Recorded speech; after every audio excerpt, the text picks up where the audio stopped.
श्रीपादराजं शरणं प्रपद्ये। सद्गुरुनाथ परमपिता परमात्मा श्री गोपाल बाबा महाराज की जय।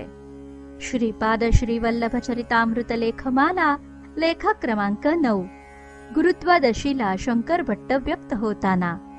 मी रचलेल्या चरितामृताचे श्रीपादांच्या दिव्य पादुकांजवळ पारायण केले। ऐकायला 5 जण आले होते। त्यांना दिव्यानंदाची अनुभूती आली। श्रीपाद श्रीवल्लभ संपूर्ण चरितामृत अध्याय 53। श्रीपाद श्रीवल्लभ संपूर्ण चरितामृताची ही जवळ सांगता आहे। श्रीपादांना गुप्त होण्यास 3 वर्षे झालेली आहेत आणि श्रीपादांनी गुप्त होण्यापूर्वी शंकर भट्टास आज्ञा केली होती की तू येथे म्हणजे कुरवपुरात 3 वर्षे राहा। चलक चूल म्हणजे अग्नी अखंड पेटवून राहा आणि 3 वर्षानंतरच्या अश्विन शुद्ध द्वादशीला श्रीपाद गुप्त झाले ती तिथी म्हणजे गुरुद्वादशी माझ्या पादुकांना माझे चरित्र ऐकव। आता शंकर भट्टांच्या वरील उद्गाराकडे वळूयात। सन 1350च्या अश्विन शुद्ध द्वादशीला गुप्त होण्यासाठी कृष्णा नदीकडे निघालेल्या श्रीपादांनी अगदी चालता चालता शंकर भट्टास सांगितले की मी आता माझा हा श्रीपाद श्रीवल्लभ अवतार गुप्त ठेवत आहे। आणि श्रीपादांनी स्वतःच्या श्रीचरणांतील लाकडी खडावा पादुका शंकर भट्टास काढून दिल्या। शंकर भट्टांनी श्रीपादांच्या गुप्त होण्याच्या घोषणेने सुन्न झालेल्या अवस्थेत पादुका स्वीकारल्या। पण पादुका मिळण्याच्या आनंदापेक्षा श्रीपाद स्वामी गुप्त होणार, पंचभौतिक नजरेस त्यांचं पंचभौतिक शरीर दिसणार नाही, हे अचानक समजल्यावर शंकर भट्टांची काय अवस्था झाली असेल। आणि क्षणात श्रीपाद स्वामी कृष्णामाईत अदृश्य झाले। स्वामींच्या प्रसाद पादुका छाती सावडून धरून शंकर भट्ट लहान मुलांसारखे ढसाढसा रडले। या रुदनाने शंकर भट्ट आयुष्यात पहिल्यांदाच व्यक्त झाले। नाहीतर दक्षिण कर्नाटक सोडण्यापासून ते श्रीपाद स्वामी गुप्त होईपर्यंत शंकर भट्ट श्रीपादांचं नामस्मरण वगळता क्वचितच व्यक्त झाले असतील। इतकं शंकर भट्टांनी स्वतःचं व्यक्तिमत्व श्रीपाद स्वामींच्या नावात विरघळून टाकलं होतं।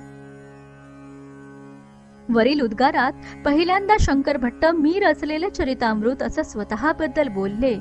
इथे शंकर भट्ट श्रीपादांच्या दिव्य पादुका असं म्हणत आहेत। या पादुका या 3 वर्षांनी श्रीपाद आज्ञेनुसार कुरवपूर सोडताना शंकर भट्टांनी स्वतःबरोबर नेल्या की कुरवपुरातच ठेवल्या हे विश्वसूत्र संचालक श्रीपादच जाणोत। आता या उद्गारातील पुढचं आणि सर्वात महत्वाचं वाक्य म्हणजे पारायण ऐकायला 5 जण आले होते।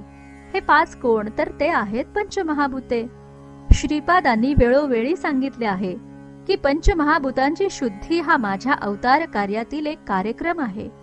सर्व मंडळ कशी दूषित झाली आहेत हे सांगून श्रीपादांनी कुरवपुरात जलयज्ञ वायुयज्ञ कसे प्रारंभ केले ते शंकर भट्टास पूर्वी समजावून सांगितले आहे। माणसाच्या वागदोषामुळे वायुमंडळ कसे दूषित झाले आहे, माणसास दारिद्र्य कसं प्राप्त झालं आहे हे श्रीपादांनी शंकर भट्टास व्यवस्थित समजावून सांगितले आहे। दत्त दिगंबरा श्रीपाद वल्लभ दिगंबरा या नामजपाने वायुमंडळ शुद्धी होणार हेही सांगितले आहे। ग्रंथ भूमिगत राहून भूमंडळ शुद्ध होणार। श्रीपाद कुरवपूर क्षेत्रात असताना पेटलेली धुनी श्रीपाद गुप्त झाल्यावर 3 वर्षे अखंडपणे प्रज्वलित राखण्यासाठी श्रीपादांनी शंकर भट्टांस सांगितले होते। हे झालं अग्निमंडळ शुद्धीकरण। आणि श्रीपाद रोज रात्री तेज रूपात शंकर भट्टास 3 वर्षे कुरवपुरात दर्शन देत होते। हे झालं तेज मंडळ शुद्धीकरण। असे हे 5 जण कुरवपुरात शंकर भट्टांनी श्रीपाद श्रीवल्लभ गुप्त झाल्यावर त्यांच्या दिव्य पादुकांसमोर केलेल्या पारायणास उपस्थित राहिले व त्यांना दिव्यानंदाची अनुभूती आली। हिराचंद गोपालचंद कोठारे। दिगंबरा दिगंबरा श्रीपाद वल्लभ दिगंबरा।